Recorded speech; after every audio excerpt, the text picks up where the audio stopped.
चलिए फिर से स्वागत है स्मार्ट क्लास के यूट्यूब चैनल पर। देखिए आज का जो टॉपिक है ये बात करने वाले हैं हम लोग बाल्कन प्रदेश के बारे में। बाल्कन प्रदेश किस तरह अपने अस्तित्व में आया था और किस तरह इसका विघटन हुआ और इसके विघटन के क्या क्या कारण थे, आज हम लोग ये जानेंगे। देखिए 1912 और 1913 में यहाँ दो युद्ध हुए थे जिसके कारण बाल्कन प्रदेश पूरी तरह विघटित हो गया था। कारण ये था कि बाल्कन एक प्रायद्वीप क्षेत्र है। प्रायद्वीप क्या होता है? ऐसे क्षेत्र जहाँ पर तीनों ओर से या बोल सकते हैं चारों ओर से समुद्री इलाकों से घिरा होता है। देखिए बाल्कन प्रदेश को आप ऐसा बोल सकते हैं कि यह दक्षिण पश्चिमी यूरोप का एक पार्ट था जो बहुत बड़ा क्षेत्र में आता था। इसकी कुल क्षेत्रफल लंबाई या वर्ग मीटर जो था ये 5,55,000 किलोमीटर था।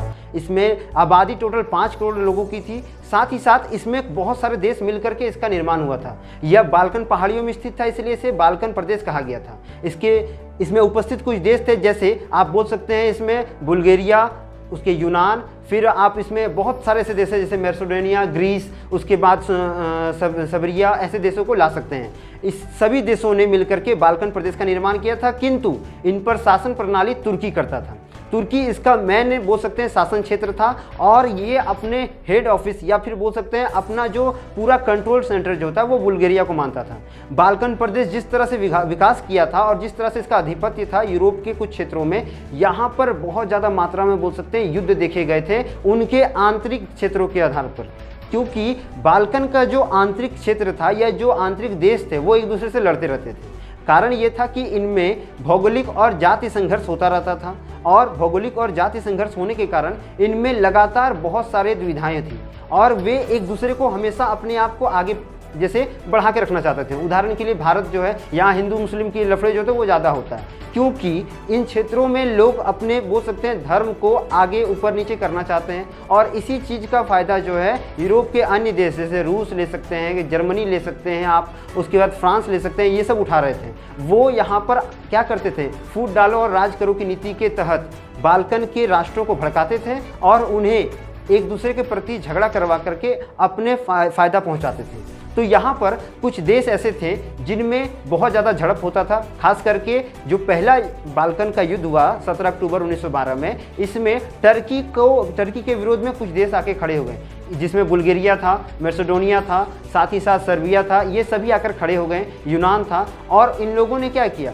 टर्की के विरुद्ध आकर के युद्ध करना शुरू कर दिया, जिसके बाद यह बहुत बड़ा मसला बन गया तुर्की साम्राज्य के लिए। क्योंकि तुर्की जो था उसका शासन तंत्र धीरे धीरे कमज़ोर पड़ रहा था और जब कहीं राजा का शासन तंत्र कमज़ोर पड़ता है तो वहाँ का जो बोल सकते हैं जनता होता है या वहाँ का जो मंत्री होता है वो अपना जो प्रयास होता है राजा को हटाने का वो लगातार करते रहता है। उसी तरह जिस तरह तुर्की का साम्राज्य धीरे धीरे कमज़ोर हो रहा था, उससे जुड़ा जितना भी राज्य था वो अपना पावर में आ रहा था रिटर्न और क्रांतिकारी बन गए थे। और क्रांतिकारी बनने के कारण वो क्या चाह रहे थे कि तुर्की साम्राज्य से अलग होकर के एक मुक्त देश बन जाए और इसी सोच ने पूरा बाल्कन प्रदेश में बोल सकते हैं कि क्रांति की भावनाओं में आग लगा दी थी। बहुत ज़्यादा मात्रा में जितने भी राष्ट्र थे एक दूसरे से झगड़ा कर रहे थे और अपने आप को मुक्त करने का प्रयास कर रहे थे। देखिए इसका जो कुछ शुरुआत ऐसा होता है कि बुल्गारिया में बहुत सारे ईसाई धर्म थे। देखिए बाल्कन प्रदेश का जो पहला युद्ध हुआ था ये 17 अक्टूबर 1912 में हुआ और इस युद्ध में टर्की के विरुद्ध में बहुत सारे खास करके 5 मुख्य देश जो थे वो भाग ले चुके थे, इसके विरुद्ध में खड़े हो चुके थे। उन्होंने गुप्त मीटिंग्स के आधार पर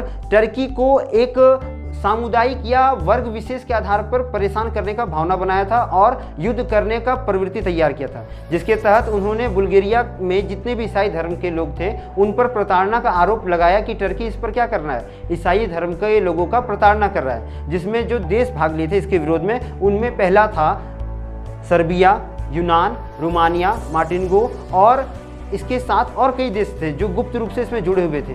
तो इस तरह से पहला युद्ध जो था वो शुरू हो गया था और इसमें बहुत ज़्यादा मात्रा में तुर्की की हार हुई थी। तुर्की ने अपने टर्की क्षेत्र को पूरी तरह से खो दिया था और साथ ही साथ ये पहला आहट था पहला प्रथम विश्व युद्ध का। उसी के आधार पर दूसरा फिर एक युद्ध होता है जो हम बोल सकते हैं कि बाल्कन का दूसरा युद्ध। यह युद्ध 29 जून 1913 को शुरू होता है, जिसमें बुल्गारिया को मेन निशाना साधा जाता है, क्योंकि बुल्गारिया जो था वो तुर्की का एक तरह से हेड ऑफिस था और यहाँ पर सर्बिया और यूनान ने मिलकर क्या किया था, बुल्गारिया पर आधिपत्य जमाने का प्रयास किया था। देखिए यहाँ पर अधिकतर झड़प होते रहते थे और ये झड़प जो था ये एक दूसरे को आगे पीछे करने के लिए होता था। मतलब क्या कि यहाँ एक राष्ट्र जो है अपने आप को श्रेष्ठ बनाने के लिए दूसरे राष्ट्रों को बोल सकते हैं निसंदेह रूप से या पूरी तरह से उन्हें बर्बाद करने का प्रयास करते थे। और इसी मार्काट ने क्या किया था, बाल्कन साम्राज्य को विघटित कर दिया था। लगातार तुर्की का साम्राज्य विघटन हो रहा था और इसका पूरा फायदा यूरोप के अन्य साम्राज्य जो ताकतवर थे, जैसे रूस, फ्रांस, जर्मनी और इंग्लैंड जैसे शासन जो थे, वो इसमें अपना बोल सकते हैं बहती गंगा में हाथ धोने का प्रयास कर रहा था। और इसी के तहत रूस ने फ्रांस की मदद से पहला कदम उठाया और बाल्कन पर ताबड़तोड़ हमला किया, जिसके बाद बाल्कन के बहुत ऐसे प्रदेश जो थे जो समटने शुरू हो गए, जो छोटे होने शुरू हो गए और वहाँ पर रूस का शासन हो गया। रूस और जितने भी इंग्लैंड क्षेत्र थे ये जाने जाते थे उस समय के हड़प नीति के तहत, क्योंकि ये लोग जब भी कहीं भी जाते थे, कहीं भी हमला करते थे, खास करके मान लीजिए इंग्लैंड जब भारत में आया ब्रिटिश साम्राज्य, तो क्या किया, पहले तो वो व्यापार करने आए वापस, उसके बाद क्या किया, उन लोगों ने भारत पर कब्जा कर लिया। तो सेम इसी तरह उन लोगों ने इन क्षेत्रों में जाकर क्या किया, सबसे पहले वहाँ पर व्यापार बढ़ाया, उसके बाद उन क्षेत्रों को हड़पना शुरू कर दिया था। और इसी मुद्दे के तहत उन लोगों ने क्या किया था, खास करके रूस ने इसमें दिलचस्पी दिखाई और बाल्कन क्षेत्रों को विघटित करना शुरू कर दिया यूरोपीय क्षेत्रों से, और इस तरह से बाल्कन क्षेत्रों का विघटन।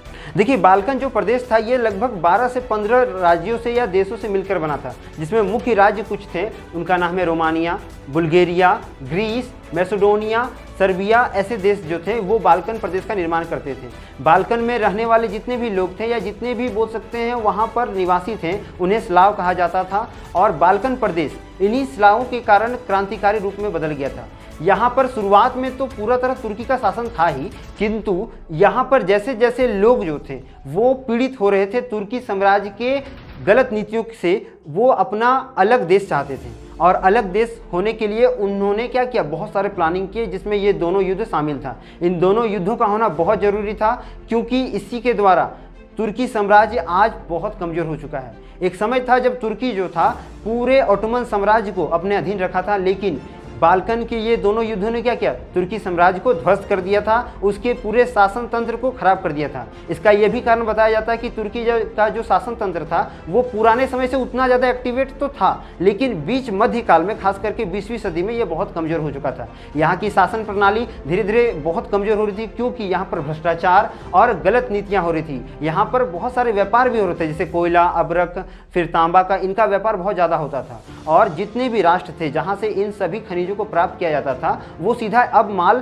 तुर्की को ना दे करके यूरोप देशों को दे रहे थे, जिसमें रूस था, इंग्लैंड था और जर्मनी था। और इन्हीं देशों ने इन खनिजों को प्राप्त करने के लालच से यहाँ पर हमला किया था और इनके उन क्षेत्रों को अपने में मिला लिया था। देखिए, बाल्कन क्षेत्र के बारे में एक और बात है कि यहाँ पर अभी वर्तमान में जो है ये तुर्की अलग थलग पड़ा हुआ है, और तुर्की जो है वापस फिर से वही राज शासन को लाना चाहता है, जिसके कारण अभी भी तुर्की जो है वो ऐसे काम को करता है। मैंने आपको पहले की वीडियो में बता दिया था कि तुर्की अभी क्या क्या कर रहा है अपने आप को वापस खलीफा बनाने के लिए। तो उसी तरह तुर्की ऐसे काम करता है। उदाहरण के लिए वो फिलिस्तीनियों की सहायता करता है, उन्हें भोजन, खाना, मेडिसिन हर चीज़ देता है। वो इस्लामिक देशों का नेता बनने के लिए इस्लामिक देशों को कई तरह के ऑर्डर्स देता है, जैसे सऊदी अरब को वो कभी कभार डांट देता है, कभी कभार सऊदी अरब के चीज़ों पर या बातों पर हस्तक्षेप करता है, और विश्व में खास करके आतंकवादी देश जैसे पाकिस्तान, उनके बातों में वो हाँ में हाँ भरता है। इस तरह से आज हम लोगों ने जाना कि किस तरह बाल्कन प्रदेश अपने स्वरूप से विघटित होकर के एक छोटे से राज्य या छोटे से देश तुर्की में सिमट गया। आशा करते हैं कि बाल्कन प्रदेश की सभी जानकारियाँ आपको बहुत अच्छे से समझ में आ गई होगी। मिलेंगे हम लोग अगले वीडियो में, तब तक के लिए चैनल को लाइक करें, शेयर करें और सब्सक्राइब करें। वंदे मातरम, भारत माता की जय।